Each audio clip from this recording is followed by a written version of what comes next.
जय माँ काली। आज हम एक ऐसे महत्वपूर्ण विषय पर चर्चा करेंगे जिसे जानना हर साधक के लिए बहुत जरूरी है।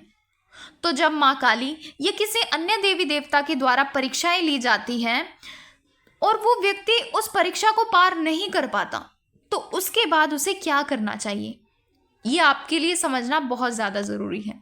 तो जैसे कि मैंने अपनी पिछली वीडियोस में बताया कि देवी देवता हमेशा अपने सच्चे भक्त की ही परीक्षा लेते हैं, और ये परीक्षा भी दो तरीके से ली जाती है। एक तो आपकी इष्ट देवी देवता या माँ काली आपकी साधना के दौरान परीक्षा लेंगे, और एक परीक्षा वो अपनी इच्छा अनुसार कभी भी ले सकते हैं।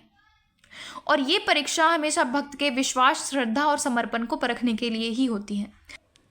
तो जब व्यक्ति परीक्षा में सफल हो जाते हैं तो उनको कई विशेष संकेत मिलते हैं, जिनको मैं अपनी पिछली वीडियो में बता चुकी हूँ। और जब व्यक्ति के हाथ असफलता लगती है, यानी कि वो अपनी इस परीक्षा के दौरान असफल हो जाता है, तो भी उसको कई संकेत दिखाई देने लगते हैं। और उन संकेतों को भी मैंने अपनी वीडियोस के माध्यम से बता दिया है। अगर आपने वो वीडियोस नहीं देखी है तो आप हमारे चैनल पर जाकर इन सभी वीडियोस को देख सकते हैं कि परीक्षा क्यों होती है, कैसे होती है, कब होती है, किस तरह से होती है, परीक्षा सफल होने पर क्या संकेत दिखाई देते हैं, और अगर परीक्षा में असफल हो जाते हैं तो क्या संकेत दिखाई देते हैं, और अगर आप परीक्षा में असफल हो जाते हैं तो आपको क्या करना चाहिए, वो मैं आपको इस वीडियो के माध्यम से बताऊंगी। तो सबसे पहले आप ये समझ लीजिए कि असफलता का मतलब ये नहीं है कि देवी देवता ने आपको अस्वीकार कर दिया है, बल्कि ये सिर्फ एक अवसर होता है जिसको आप सुधार सकते हैं। यानी कि ये आत्म सुधार और आत्मनिरीक्षण का ही एक सबसे बड़ा अवसर है। तो जब एक व्यक्ति इन कठिन परीक्षाओं के दौरान असफल हो जाते हैं तो उनके मन में कई तरह के विचार आते हैं। वो कभी सोचते हैं कि हम इस योग्य नहीं हैं, या हमने साधना के दौरान कोई गलती की है। इस प्रकार की उनके मन में बातें आती रहती हैं। लेकिन उनको ये समझना चाहिए कि माँ काली और अन्य देवी देवता हमें सिखाते हैं कि असफलता भी जीवन का एक हिस्सा है, और उसे पार करके ही हम महानता की ओर बढ़ सकते हैं। इसीलिए अगर आप किसी परीक्षा में असफल हो गए हैं तो निराश होने की बजाय यह समय आप अपने भीतर झांकने का है। आपको ये समझने की आवश्यकता है कि क्या आप सही तरीके से साधना कर रहे हैं, और क्या आपका विश्वास पूरी तरह से उस देवी देवता में है। इस समय को आपको आत्मनिरीक्षण के रूप में लेना चाहिए और अपने भीतर की शक्ति को पहचानें। जब आप अपने आप को एक सही दिशा में मार्गदर्शन देंगे तो माँ काली की कृपा से आप अगले प्रयास में ज़रूर सफल होंगे।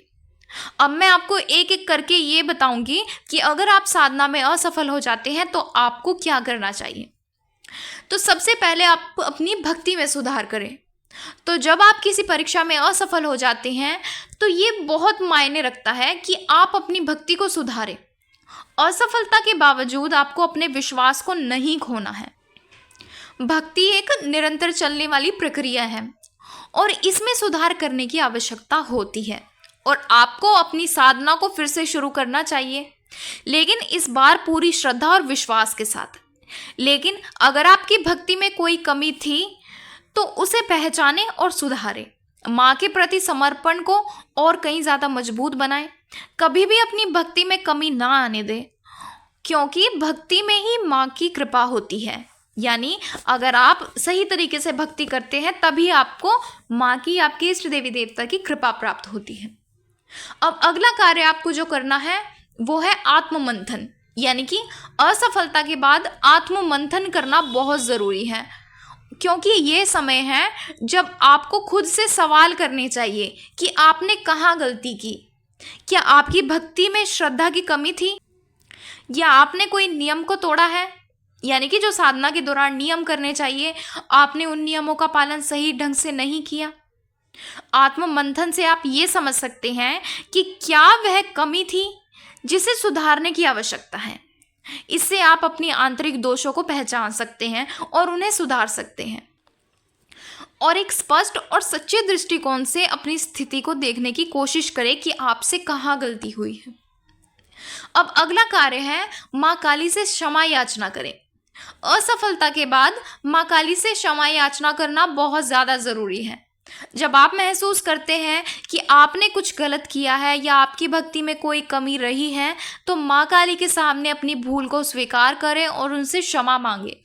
और इस प्रक्रिया से आप अपने दिल को हल्का महसूस करेंगे और इस तरह से माँ काली के प्रति अपना समर्पण दिखाने से आप उनके आशीर्वाद को फिर से प्राप्त कर सकते हैं।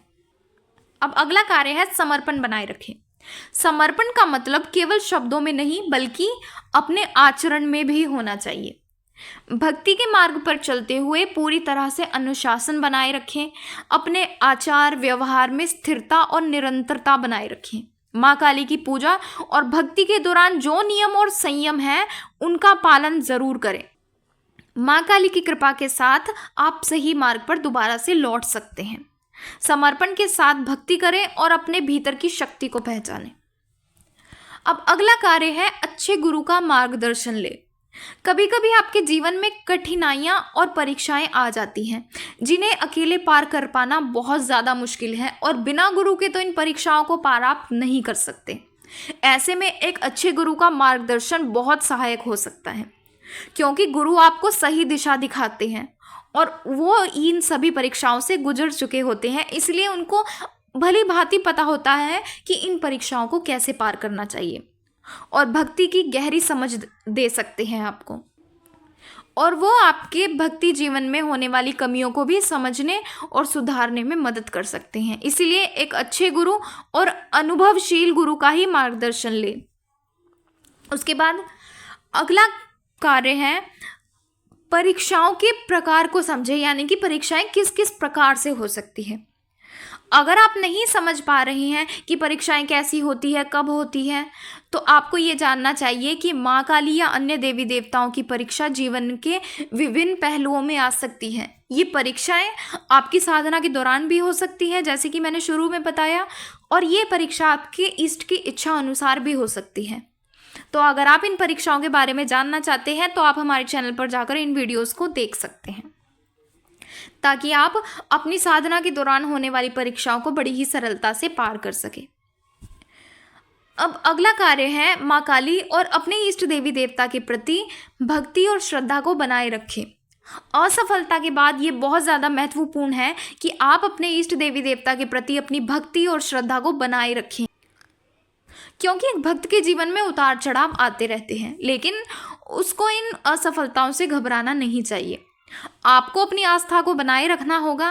भक्ति की शक्ति से ही आप हर कठिनाइयों को पार कर सकते हैं। अब अगला कार्य है अपनी सेवा को बढ़ाएं, यानी कि आप ज़्यादा से ज़्यादा अपने इष्ट देवी देवता या माँ काली की सेवा करें, उनकी पूजा करें, उनके नाम से व्रत रखें, उनके नाम का हवन करें, जिससे कि वो आपसे प्रसन्न होंगे।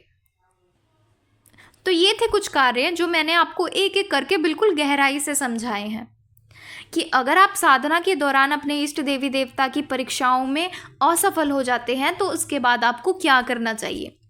ऐसी स्थिति में आप बिल्कुल भी हार ना मानें, क्योंकि अगर आप हार मानते हैं तो इससे आप अपने इष्ट देवी देवता की कृपा से कहीं ज़्यादा दूर हो सकते हैं।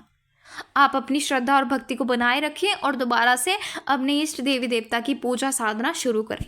तो अगर आपको जानकारी पसंद आई है तो वीडियो को लाइक करें और ज़्यादा से ज़्यादा लोगों तक शेयर करें, ताकि जो साधना के दौरान असफल हो चुके हैं वो इस प्रकार से हार ना माने। और अगर आप हमारे चैनल पर नए हैं और हमारी वीडियो को पहली बार देख रहे हैं तो हमारे चैनल को सब्सक्राइब करके नोटिफिकेशन बेल को प्रेस करें और ऑल पर क्लिक करें, ताकि हमारे हर आने वाली नई वीडियो की नोटिफिकेशन सबसे पहले आप तक पहुँचे। तो चलिए मिलते हैं अगले वीडियो में कुछ नई जानकारी के साथ। जय माँ काली।